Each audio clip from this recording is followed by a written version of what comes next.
Hi, my name is John Perkins, and this is the Easy Way. It's a 1970 56-foot Stephens. We love it. We live down in San Francisco. The boat lives in Sausalito, and we have a lot of fun with it. So come on aboard, and I'll show you the rest. This is a 1970 Stephens, as I was saying. Growing up as kids, we always sailed on the bay. I was the youngest of 4 brothers. And although at the time I didn't know they were Stephens, we always saw these classic motorboats going by. And so I got to an age in life where we were looking for a boat that we could cruise with our family and maybe take outside the bay and in the Delta and things like that. And so immediately when we started looking at boats, I wanted to get an older boat that had some history to it, and we were drawn to the Stephens. And so looking around, there were not a lot of Stephens for sale. Matter of fact, we made an offer on a 42-foot Stephens or we tried to make an offer. Turns out the day we went to look at the boat, it had already been sold.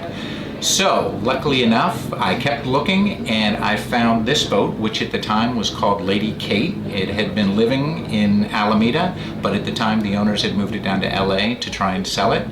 And seeing the pictures, I knew that was the boat we wanted to get. It was in great shape. It needed a little restoration, but it had amazing owners, so we flew down to LA, surveyed the boat, and within 3 weeks we were bringing it back to the Bay Area.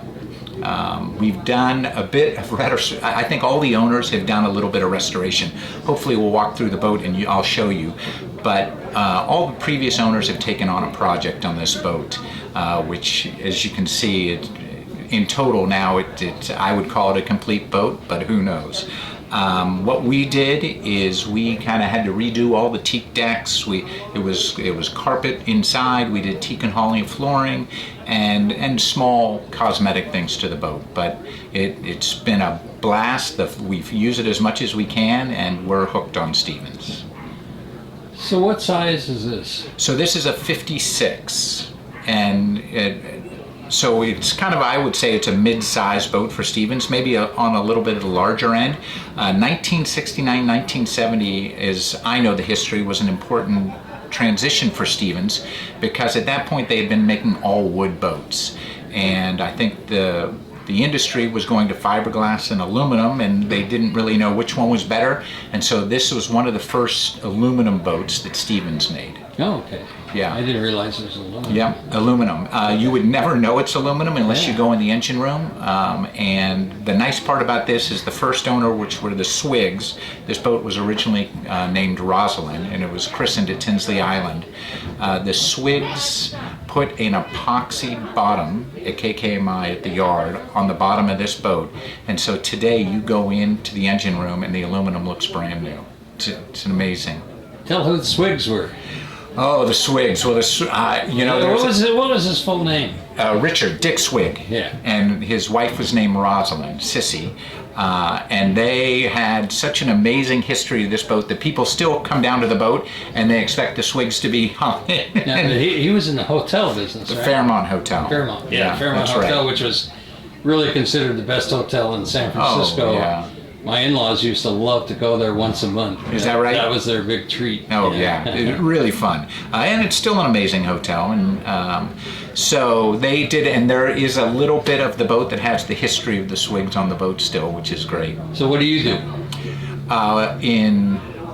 What's been your career? Oh, I've done a little bit of everything. So at this point, I'm more in real estate investment, but I started in the hazardous waste industry, if you can believe that. I worked on Wall Street on the trading floors in San Francisco, LA, and New York. And now I have a 12-year-old daughter that I chase around.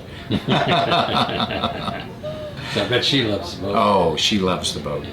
There's a funny joke in our family that sometimes the boat's a bit of work, and so I go home to my wife and daughter and say, okay, this could be the year we get rid of the Easy Way.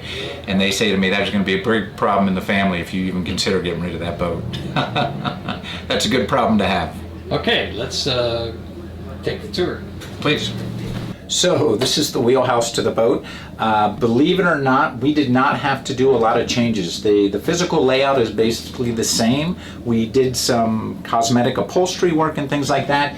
And the one thing the boat did need was new electronics. And so that we changed a little bit. We kind of just updated the Garmin. We kind of integrated an iPad into the system so it can play music throughout.